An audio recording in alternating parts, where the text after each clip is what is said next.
Fallo, qué gusto que vengas a visitarnos para poder conversar un rato. Muchas gracias. Al contrario, gracias por siempre invitarnos y tener las puertas abiertas de su casa.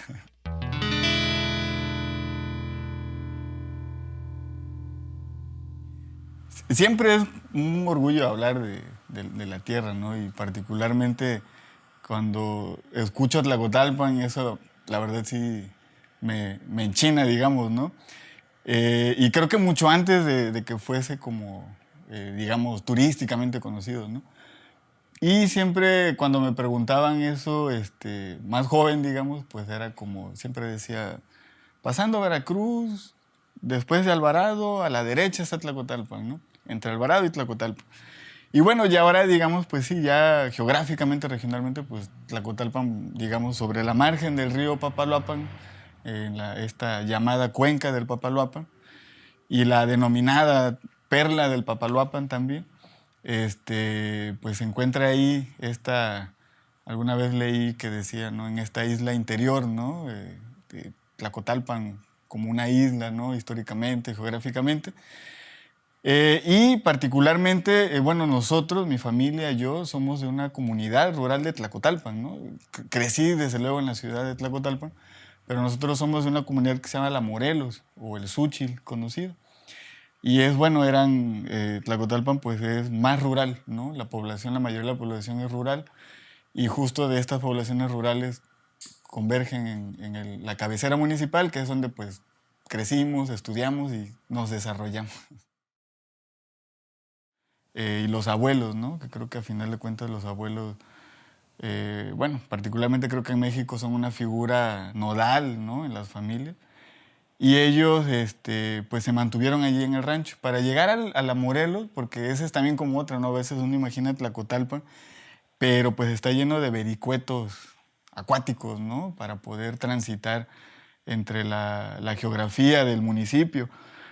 Para llegar a la Morelos, cuando yo era niño, pues la travesía era llegar a un rancho que se llama Boca del Río, que es justo donde converge el río Papaloapan y el río Tezechuacán, que ya sobre Tlacotalpan se juntan con el río San Juan y ya la desembocadura del Papaloapan en la costa.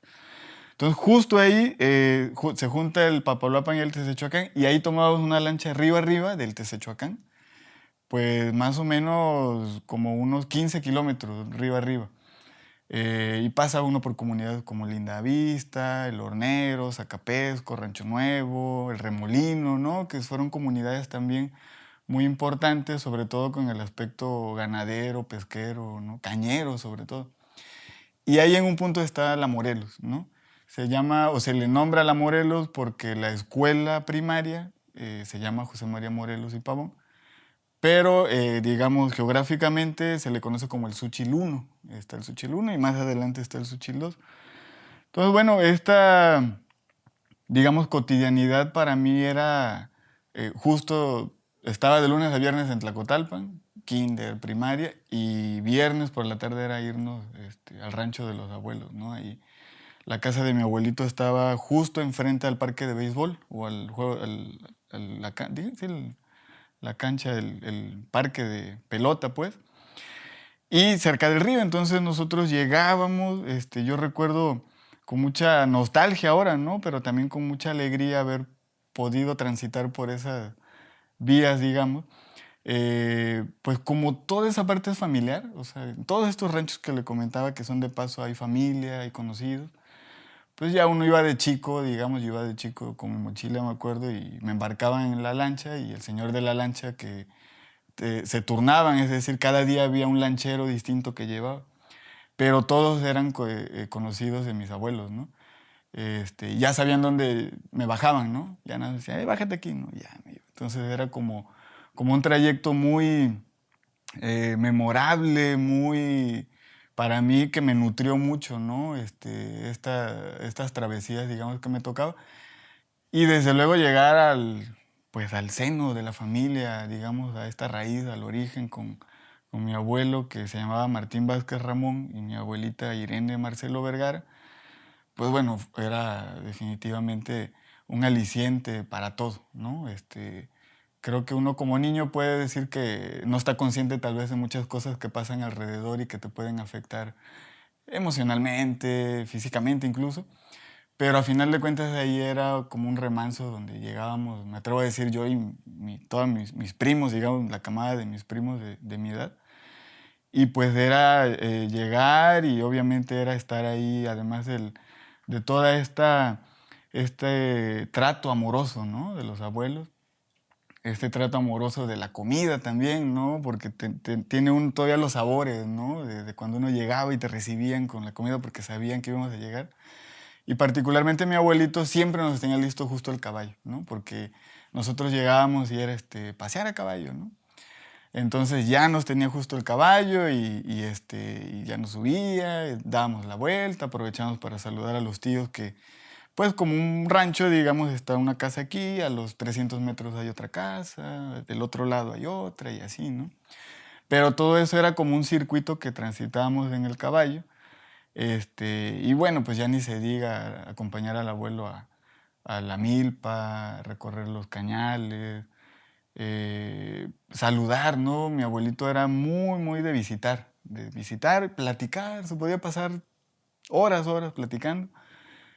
Siempre lo recuerdo muy bienvenido en cualquier casa a la que llegara, ¿no? Lo recibían con mucho cariño y quien lo acompañara, ¿no? Entonces, como yo era la chinche con él, yo siempre andaba ahí en las nancas del caballo con él. Y pues ahora, digamos, recuerdo con mucha nostalgia esas pláticas que él se aventaba con pues, sus contemporáneos, ¿no? Algunos familiares o conocidos, del tema de la caña, de la zafra, la contaminación del río, ¿no? Que también platicaban, y muchas memorias que tenían, ¿no? Entre esas, pues también muy ligada al tema del fandango, ¿no? Que para mí, o sea, en ese entonces era completamente ajeno, pero que ahora, digamos, con más conciencia, bueno, digo yo, más conciencia, trato de recordar y, pues justo, ¿no? Como de hacer esa memoria de esas charlas que tenían de paso, ¿no? Entonces, sin duda el rancho para mí fue una etapa que atesoro muchísimo, que hoy en día trato de compartírselo a mis hijos, y en la medida que puedo, pues a los conocidos también, pues de compartir, ¿no? Estas memorias que fueron tan significativas para nuestra familia, ¿no? Pues como niño que andas corriendo, que te andas aventando, que andas explorando, ¿no? Porque en la parte de atrás de la escuela había un monte, y pues nos íbamos para allá, pero yo iba siempre y cuando mi mamá no me viera, ¿no? Porque decía, para allá no vayan, ¿no? Entonces siempre justo había una vigilancia, como dice, pues del cuidado, ¿no? De no te andes arriesgando, no sé, recuerdo mucho que jugábamos luchitas, ¿no? De niños. Y en una ocasión, y eso cómo la recuerdo, y ahora nos reímos porque estábamos justo en la trifulca, ¿no? Cuando salía la maestra y aprovechamos para hacer. Y me acuerdo que yo estaba en el piso, como haciéndole una llave a un compañero. Y entonces yo la miraba hacia arriba y cuando veo la imagen de mi mamá con esa cara de qué bonito, ¿no? Y recuerdo que me agarró del cuello y me levantó del cuello. Y así ya te dije que no juegues, ¿no? Entonces era también penoso porque era como el regaño enfrente de tus amigos, pero pues esa disciplina así como estar, pues siempre como guardando, ¿no? Y recuerdo, digo, tampoco fui peleonero, pero sí un par de veces que me agarré a golpes, ¿no? Vaya, en la primaria. Y pues quien entró a separarnos fue mi mamá y el que se llevó la peor parte pues obviamente fui yo porque, sí, porque te andas peleando, ¿no? Y entonces pues esta parte fue siempre como de cuidado, no la recuerdo ahora como tan, como frustrante, ¿no? Como que yo hubiese deseado, porque la verdad sí hacía, ¿no? Más bien que me cuidaba que mi mamá no me viera. Y la otra, pues, de que tampoco fui tan inquieto y de alguna manera como que andaba yo siempre como con pies de plomo según, ¿no? Y fue aparte algo continuo en toda mi estancia escolar en Tlacotalpan, porque de ahí pasó a la secundaria, digo, y además de que todo el mundo se conoce, y pues mi mamá, digamos, en el medio, pues todo el mundo, ¿no? Nos conocíamos. Pues también en la secundaria, maestros que eran vecinos, que yo sabía que si hacía algo, pues iban a decirle a doña Mica, ahí vi a su hijo, no sé, haciendo algo, ¿no? Pero para colmo, pues ahí en la secundaria mi tío era director, ¿no? Entonces, pues también era así como que menos, ¿no? Lo que menos se pudiera. Y bueno, inevitablemente pues había situaciones en las que nos veíamos envueltos la bola de amigos, de chamacos, y íbamos a parar a la dirección. Y recuerdo, digo, ahora muy chusco, ¿no? Que en la escuela, que era la Avelino Bolaños Palacio, que era, en ese entonces era escuela comercial y prepa, bachilleres, había una bocina desde la dirección, porque la escuela, digamos, era relativamente grande. Entonces, desde la bocina te nombraban, ¿no? Fulanito de tal, favor de presentarse a la dirección porque tiene un reporte. Entonces, toda la escuela se enteraba de, ¿no? de que ibas a la dirección.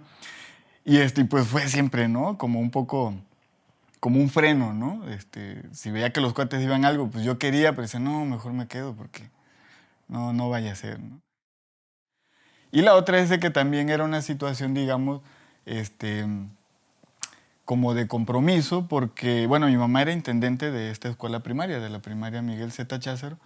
Entonces, cuando yo salía de las clases, yo era irme a ayudarla, ¿no? A barrer, a recoger basura, desollinar, a carrear muebles, porque pues ella recuerdo, una escuela de 12 salones, muy grande, y ella era la única intendente, ¿no? Entonces era un trabajo pesadísimo, ¿no? Que hoy en día, le digo a mi mamá, digo, realmente no sé cómo pudo sobrellevar tantos años de trabajo tan duro, ¿no? Entonces yo salía de la escuela y mis compañeros se iban a jugar, pero yo, digamos, debo decir que mi mamá no me obligaba a que la ayudara, ¿no? Pero yo me sentía, dije, no, pues tengo que echar la mano. Entonces ya yo me quedaba en la escuela a ayudarle a limpiar. Ya hasta que terminábamos de limpiar, de barrer, de hacer todo, ya, digamos, yo tenía una vida, digamos, normal, o sea, o irme a jugar, o pues ya en otro momento irme a ensayar, ¿no? A ocuparme, digamos, ya en cuestiones más, pues de infancia y de joven, ¿no? El Tlacotalpan que yo recuerdo así de 6, 7 años que salíamos a jugar a la calle, la única calle, digamos, pavimentada era la carretera federal, que es la calle Rodríguez Beltrán, que es la que atraviesa el pueblo, digamos, viniendo de Alvarado hacia Cosamaloapan, que pues es asfalto, es carretera federal. Todas las demás calles eran entre adoquín y pasto, ¿no? Digamos, la calle Juan Enríquez, que es donde yo, pues cuando era niño, ¿no? Juan Enríquez y el callejón 5 de febrero, pues era tierra, ¿no? Terracería, tierra, zacatal, y algunas partes adoquines, ¿no? Sí recuerdo mucho bueno, entre la calle, el frente de cada casa, un buen tramo de pasto, ¿no? Donde la gente tenía sus arbolitos, tenía algo ahí, ¿no? Y era común pues salir y ver a la gente que estaba ahí regando, limpiando o algo, ¿no? Yo siempre digo que era como semirural o semiurbana, ¿no? Porque los servicios, digamos, pues eran así muy sencillos, ¿no? Muy sencillos. Recuerdo pues que andábamos, digamos, me tocó en esa época justo la pavimentación y construcción de algunas partes, porque justo recuerdo las montañas de grava y arena en las calles donde nosotros nos metíamos a jugar, a aventarnos como montañita y todo eso, o agarrarnos a chinazos, ¿no? Recuerdo mucho eso, los chinos, ¿no? Estas piedras redondas, digamos, como encontradas más en las partes donde hay como cuestiones minerales, digamos, y a recoger chinos y irnos al río a hacer patitos, decíamos, ¿no? O sea, como eran piedras planas, pues nos íbamos así como que a tirar. Recuerdo mucho como esa sencillez con la que pues la gente, digo, sigue siendo, pero más bien como ubicado en ese entonces, era común ver pasar a los señores con su remo y con sus canastas de pesca, ¿no? Camarón o algún tipo de pescado. Y atravesando la calle. Era muy común ver a la gente a caballo, ¿no?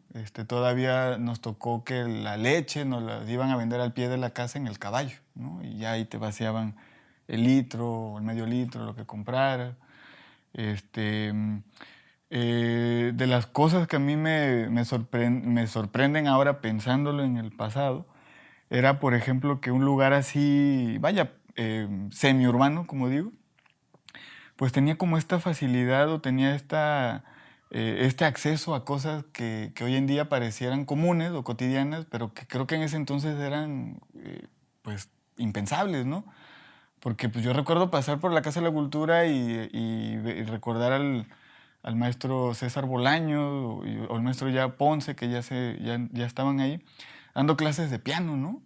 Entonces, definitivamente yo digo que era una dicha poder tener esa facilidad de decir, voy a clases de piano, ¿no? O sea, que evidentemente es un instrumento que requiere pues, de un estatus económico y de infraestructura muy específico, que en un pueblito era raro, ¿no?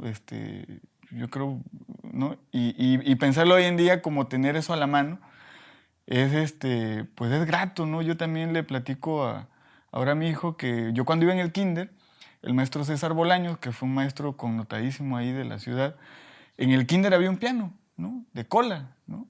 Y entonces nuestras rondas de activación era con piezas musicales tocadas en vivo en piano, ¿no? Entonces pienso, ¿no? Que eso fue algo muy dichoso por la época en la que se vivía, ¿no? Que era, digamos, pues no tan industrializado, no tan, pues también no tan urbanizado, ¿no? Que como usted dice, hoy en día, pues Tlacotalpan es un pueblo, ¿no? Son 7 calles a lo ancho ¿no? y 1 kilómetro y cacho de largo, pero que conserva todavía, creo que ciertas cosas, ¿no? El río creo que siempre fue desde luego una bendición para el pueblo, pero creo que para las madres de familia con hijos en edad escolar una pesadilla, ¿no? Porque siempre recuerdo, desde luego a mi mamá y a la mamá de mis vecinos, no se vayan al río, ¿no? Sin que sepamos, ¿no? Porque pues era muy común que ibas, te quitas la camisa y te echabas, ¿no? Pero si ibas sin permiso, pues olvídate, ¿no? Porque pues desde luego podía haber algún accidente. Entonces yo recuerdo ir al río, sentarme y ver a mis compañeros aventarse a jugar, pero yo no, porque decía, no, si le dicen a mi mamá, me va a regañar. O si llego con la ropa mojada, pues olvídate. Ya en la secundaria ya lo hacía, y ya yo llevaba un cambio de ropa y ya me la sabía más o menos disfrazar. Pero justo esa cotidianidad como tan sencilla de salir de la escuela, pues vamos a echarnos un chapuzón al río, ¿no? De cotorreo, se quitaban la playera y cuando era la época del resumo del río, agarrar tizmiche, ¿no? Así como meter la mano y sacar un pescado, ¿no? Digo, ponías la playera, corría tantito el agua y ya sacabas una bolita de tizmiche, que hoy en día te la pueden vender en X cantidad. Entonces, como esa sencillez, ¿no? Es lo que, digamos que podría decir que extraño, aunque la realidad también es de que yo tengo ya mucho tiempo que salí, ¿no? De Tlacotalpan, de habitarlo, ¿no? Voy o iba más periódicamente, desde luego por la cuestión familiar, pero que ya es otra dinámica, ¿no? A final de cuentas, si uno llega ya un poco ajeno y ya no estás dentro de esa cotidianidad que yo creo que sí te da otro sentido, ¿no? Yo salí en el 98 a estudiar, ¿no? Justo me vine aquí al puerto de Veracruz, a la universidad. Estudié pedagogía. Entonces, pues ya, digamos, fue como pues sí, ¿no? Como esta generación, esta migración, ¿no? En este caso, pues, por cuestiones de estudio que afortunadamente, pues sí, puedo decir que tuve la fortuna que mi mamá, digamos, adoptó ese compromiso de decir, pues, te voy a apoyar para estudiar la universidad. Porque aparte está la escuela normal en Tlacotalpan, donde pues, yo me podía haber quedado ahí, ¿no? De hecho, hice examen en la normal y quedé, ¿no? Pero digamos, pues ya traía yo ahí como esta cuestión de buscar fuera, ¿no? Sí, desde luego el ámbito educativo me llamaba la atención, pero en ese entonces digamos que era como la escuela normal era solo preescolar. Entonces digamos, sí me interesa, pero como que no me ven un kinder dando clases, ¿no? Desde luego, yo tenía todo en contra para no irme, ¿no? Porque, o sea, hay una escuela de nivel superior en tu ciudad donde no implica desde luego un gasto ni de hospedajes, ni de comidas, ni de pasajes. Y la otra, pues la precariedad, ¿no? Porque pues nosotros desde luego que económicamente pues, estábamos en una pobreza, ¿no? Y mi mamá pues dijo, ¿quieres estudiar la universidad? Yo veo cómo le hago y vámonos, ¿no? Y fui muy juzgado también, ¿no? Digamos, por personas cercanas que decían, pero ¿a qué te vas? Si te puedes quedar aquí, ¿no? ¿Para qué? Entonces era algo como que creo que fue hay una cuestión complicada, digamos, Pero con mi mamá estaba decidida de decir, yo te voy a apoyar, pues fue como que, pues, ¿para qué quiero más, no? Tengo ahí todo. Y me vine para acá, entonces estuve ya aquí 5 años, ¿no? Era de 5 años en ese entonces la carrera. Y pues ya me quedé por acá. Y mi tránsito en el rancho era común, pues ver a los músicos de ahí que llegaban a ver a mi abuelito. Mi abuelito yo siempre lo ubico y lo recuerdo como el, no patriarca como tal, pero como la persona a la que todo mundo acudía, ¿no? Por lo que sea, ¿no? Que si en la casa de tal hubo un problema familiar, ya sea la esposa o la suegra o el marido, iban y platicaban con mi abuelito para que fuera, como a ir, oigan, tranquilos, ¿no? Una anécdota que mi abuelita nos contaba, que en una carrera de caballos, porque justo frente a la casa de mis abuelitos era la parte recta del Camino Real, donde hacían carreras de caballo cada domingo, pues nos decidían quién ganaba y empezaron a sacar pistolas, ¿no? Y se iba a armar ahí una... Y entonces los organizadores, digamos, fueron corriendo a casa de mi abuelito así de, don Martín, venga a calmar a la gente que va a haber balacera, ¿no? Y mi abuelita lo recuerda porque dice ahorita yo casi lo amarraba de no salgas, ¿no? Porque va a haber balazos. Y mi abuelito como en una cuestión de, no, hay que ir a poner paz. Y iba y a ver, ¿no? Entonces esa imagen, esas historias son, digamos, las que me tienen ahí. Y era común que llegaran los músicos a casa de mi abuelito a platicar o a echarse un torito, porque mi abuelito siempre tenía ahí como su preparado de alcohol. Les hacía su torito de limón. Y pues ellos llegaban con sus jaranas y estaban tocando. No solo son jarochos, ¿no? Tocaban corridos, tocaban cumbias, ¿no? Y hay una anécdota muy... que todavía el señor vive y la última vez que lo vi se acordaba y nos reíamos mucho porque yo chico, el señor estaba ahí y a veces iban a curarse con mi abuelito, ¿no? Decir, regáleme un torito, ¿no? Y por alguna razón se quedó el señor ahí, mi abuelito salió, el señor se acabó el torito y cuando estaba ahí yo le decía a mi abuelito, digo, ¿qué es lo que le da? Y mi abuelito, que además siempre cuidando una formalidad y una cuestión de no vicios, no groserías, cosas así. Ay, es que le duele la panza, dice. Entonces yo le hago una medicina para que se le... Ah, bueno.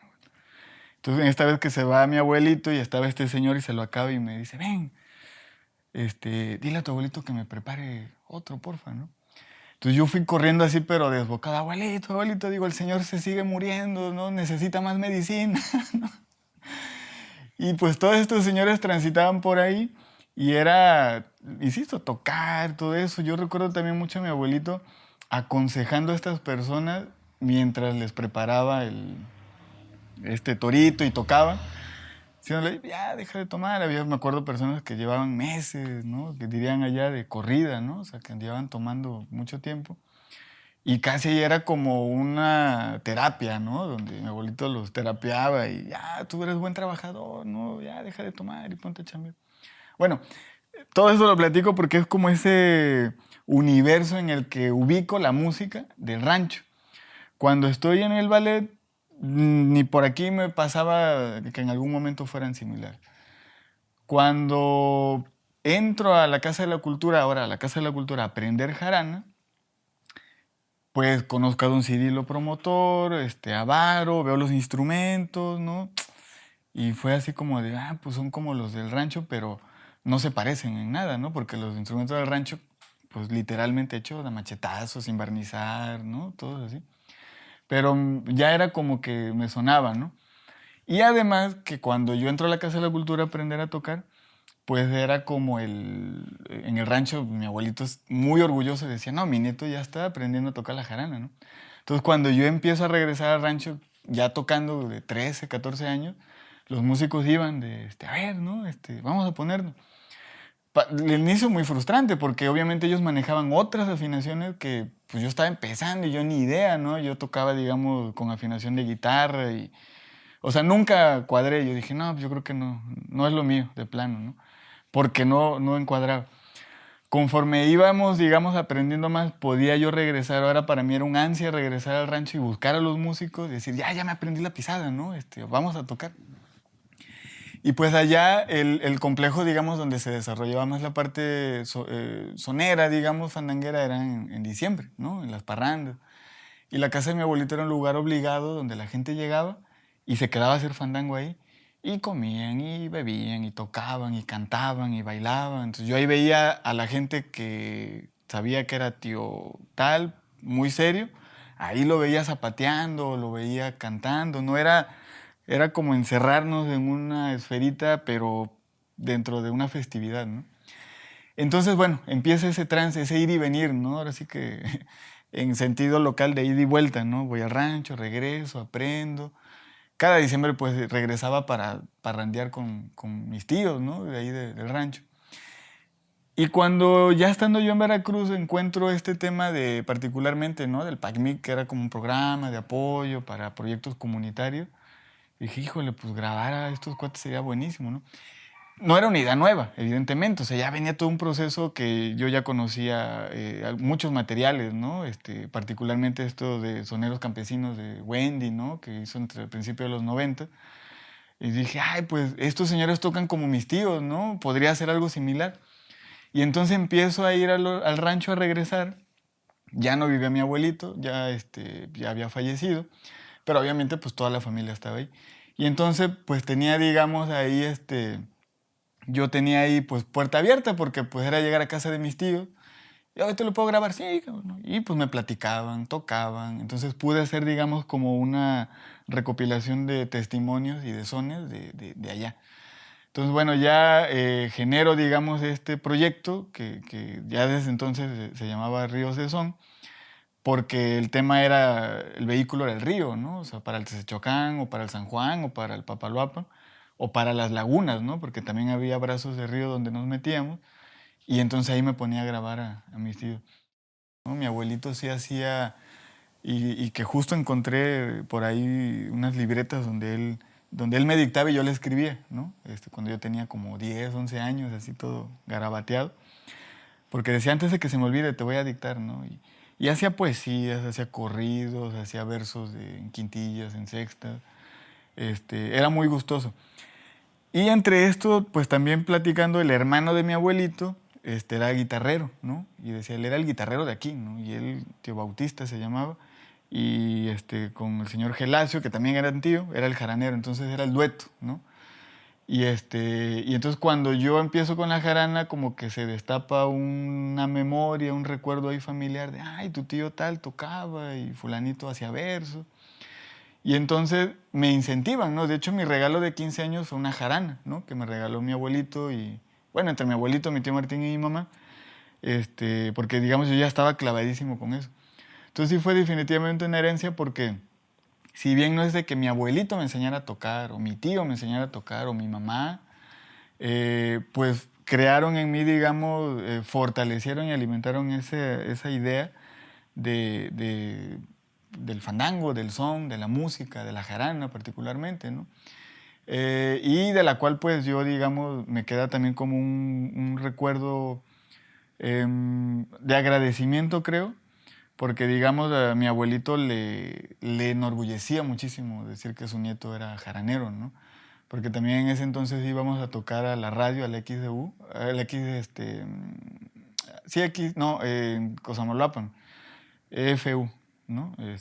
La voz amiga de la cuenca del Papaloapan, al programa de los sábados, Viva la Cuenca, que en el rancho religiosamente todas las casas sintonizaban Viva la Cuenca porque ahí escuchaban son jarocho y ahí escuchaban décima.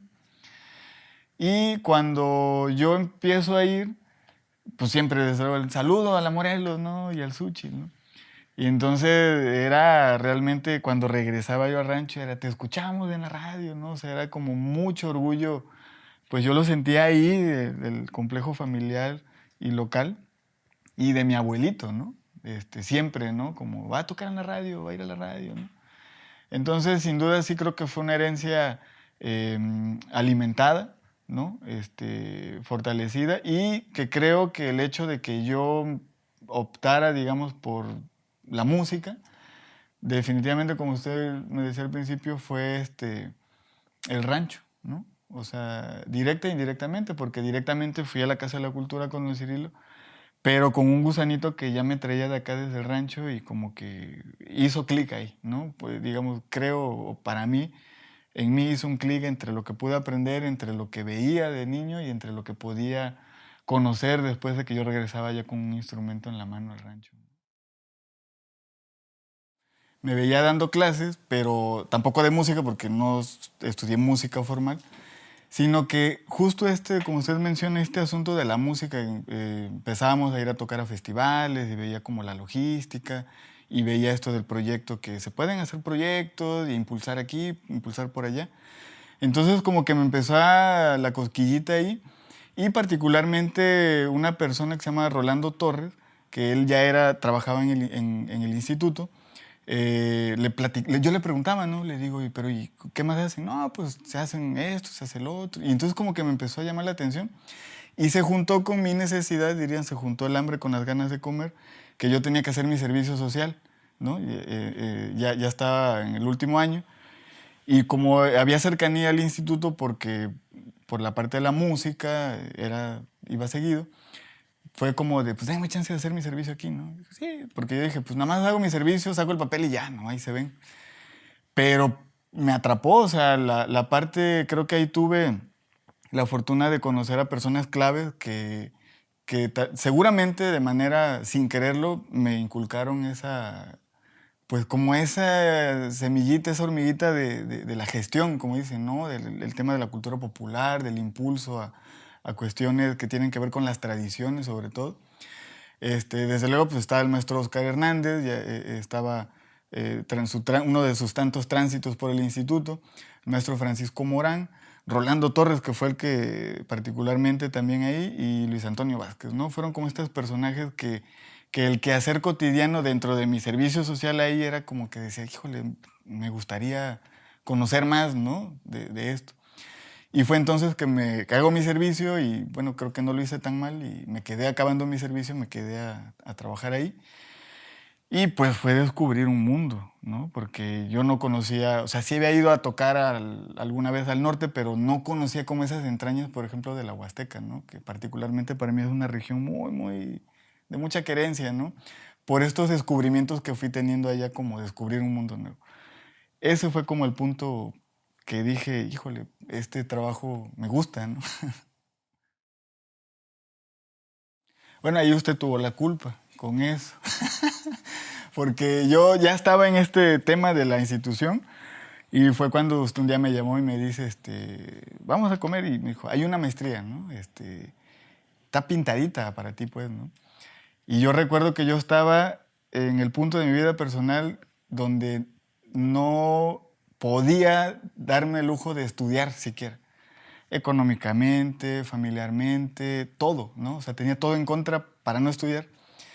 Y justamente esta visita que tuvimos, así como hoy en día, que me siento muy en familia, pues cenamos y me dijo, tienes que entrarle, ¿no? Esta está para ti, esto es lo que tú haces. Y recuerdo que me fui de ahí diciéndole, no, o sea, no puedo, ¿no? No puedo pagarla, no puedo darme el tiempo, no, mi hijo tenía 2 meses, ¿no? O sea, yo tenía todo eso, ¿no? Y en el camino hacia de regreso, pues fue como de, ¿y sí, ¿no? Y me acuerdo que le llamé y le dije, ¿sabe qué? Sí voy a entrar, ¿no? Entonces, eso fue otro punto que marcó definitivamente, porque ya entrar a esta cuestión de experiencias a nivel profesional, me cambió también la perspectiva, ¿no? En todo, ¿no? Lo que fue el proyecto de Estanzuela fue sin duda, marcó un camino en la vida, incluso, o sea, en todos los niveles, a todos los niveles, social, familiar, de todo.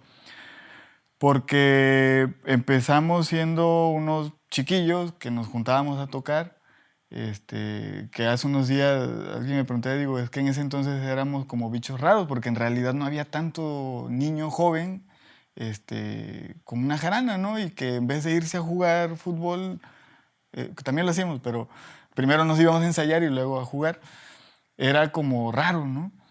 Y creo que se dieron muchas coincidencias de todo tipo también, desde lo institucional, fuera de nosotros, hasta la parte también pues, de la vida, porque coincidimos en una etapa con don Cirilo, digamos, tal vez ya su última etapa en la cuestión didáctica. Y didáctica que me refiero a de que te ponen la jarana y sígueme, ¿no? Pero había algo, ¿no? Yo sigo sin explicármelo y justo hace unos días le digo, me viene a la mente porque yo comentaba, digo, cuando yo llegué a la Casa de la Cultura, digamos, don Cirilo no era una persona muy abierta, muy que atrajera a un niño a incitarlo a quedarse, ¿no? Era, digamos, podría ser todo lo contrario, ¿no? Y justo me estaba yo acordando porque para la Candelaria del 94 yo ya tocaba y yo estaba emocionado por subir al encuentro, ¿no? Y ya cuando don Cirilo dijo, tú no. Y yo fue, ¿por qué no? Dice, no, te falta, ¿no? O sea, digo, pero ya toco. Y sí, pero te falta, o sea, no estás preparado. Antes se tomaba muy en serio subir al encuentro de jaranero. Y bueno, yo regresé llorando a mi casa, tanto que mi mamá fue a hablar con don Cirilo, ¿no? Don Cirilo, mire, muchacho. Y don Cirilo, recuerdo porque yo estaba atrás de mi mamá como escuchando que dijera, tal vez acceder a la presión de la mamá.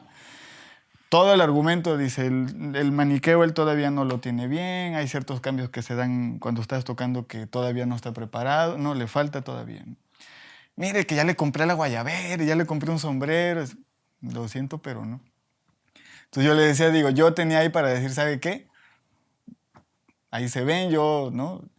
Pero yo no sé por qué me quedé, me seguí quedando, ¿no? Y seguí ahí con ellos, ¿no? Hasta que al otro año, yo no sé si fue a lo mejor de decir, el próximo año quiero subir, ¿no?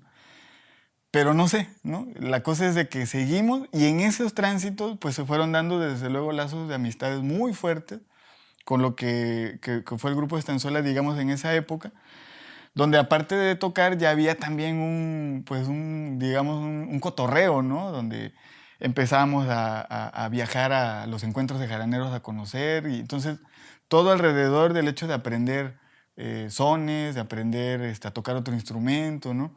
Entonces salíamos de la Casa de la Cultura y nos íbamos a ensayar a casa de alguno de nosotros hasta la noche, ¿no? O sea, nos pegó así, pero cabrón, el hecho de estar tocando, ¿no? Y querer tocar. Y digo que se dieron coincidencias porque entonces empezaron a salir, digamos, cuestiones, digo yo, necesidades institucionales, de cuestiones infantiles, de jóvenes. Y como éramos el grupo joven de ahí, nos empezaban a invitar que a tocar al instituto, de repente a México, y entonces de repente se empezó como que a armar. Y nosotros entonces empezamos también a adquirir, digamos, influencias, ¿no? De otras, pues de otros músicos, ¿no? Creo que todo eso fue forjando, a final de cuentas, una manera de sonar, ¿no? Y no por el interés de ganar dinero ni viajar, ¿no? Digo, se nos sabe y lo disfrutábamos muchísimo, sino que creo yo que sí había un interés por estar juntos, ¿no? Un interés por el hecho de así como nos llevamos afuera, lo podemos también mezclar entre nuestros sonidos desde los instrumentos de cada uno y lo disfrutábamos muchísimo, ¿no? O sea, definitivamente fue una etapa donde yo me sentí muy pleno y que a la par, bueno, insisto, se dieron viajes, se dieron reconocimientos que claro que fueron muy valiosos, pero que, insisto, que nunca los perseguimos, pero sí los disfrutamos mucho cuando se daban. Sin duda, mis hijos, mi hija Natsieli, que ya tiene 18 años, cuando fue con ella, digamos, todavía era una etapa, recién salió de la universidad, o sea, como no sabemos qué va a pasar. Complicada, desde luego, ¿no? Porque no había certeza laboral, no había, o sea, era no empezar de cero, empezar de -10, ¿no? Y ahora que ella está grande, justo ahora recién pudo estar con nosotros un par de días, y pues ya es una, como dice, ya es una persona ya de 18 años, ya con un criterio formado, y poder platicar con ella, digamos, pues ya, digamos, de manera muy, muy íntima, todo lo que pasaba alrededor, ¿no? Que era complicado, desde luego, inexperiencia, pues todo a full, ¿no? Necesidades, todo esto, que fue complicado, pero que a final de cuentas, pues hubo algo ahí que nos mantuvo, ¿no? Que yo hoy en día lo que más celebro es la cercanía, pese a la distancia, porque ella se fue cuando tenía 3 años y muy lejos, ¿no? Y a final de cuentas, digamos, yo para mí pienso, estaba muy pequeña para que ella recordara todo lo que pasamos de 1 a 3 años, uno no se acuerda de nada, pero pienso que pues algo pasó bien, que ella conserva esa cercanía por fortuna y que bueno, hemos tratado de cultivar entre la lejanía. Y mi hijo, pues hoy en día, como dice, llega en otra etapa completamente diferente, en donde, bueno, ya había otras circunstancias, siempre, como dice, creo que siempre en crisis, pero pues ya con, al menos, pues ya con unas abolladuras uno de la vida que ya te dicen, por aquí no, porque, ¿no? Y pues también es una etapa que estamos disfrutando mucho porque, pues ¿no? Está en la edad ahorita de 11 años donde todo es nuevo, donde todo quiere aprender, ¿no? Y es algo que también, justo lo que comentaba cuando me refería a Tlacotalpan, que a ambos, ¿no? Siempre traté de acercarlos como a esa raíz. Y, digamos, aunque con poca incidencia física, pero hay creo que un ideario entre ellos de Tlacotalpan, del rancho, de los abuelos, ¿no? Que disfruto mucho que lo tengan presente, ¿no? Como una guía moral, tal vez. Lo que he tratado de hacer es cimentar, ¿no? Como usted dice, profesionalmente, digamos, apostarle a una profesionalización, pues a tratar de mantener una responsabilidad en general de la vida, es decir, moral, con mis hijos, con mi familia, con mi mamá, ¿no? Mi esposa, mis amigos, alrededor de un trabajo que me apasiona, como es el tema de las tradiciones, la cultura, que pues por ahí le vamos a seguir, por ahí yo creo que vamos a llegar en algún punto, pues hasta donde la vida lo permita, ¿no? Pues muchas gracias, Fallo. No, gracias a ustedes.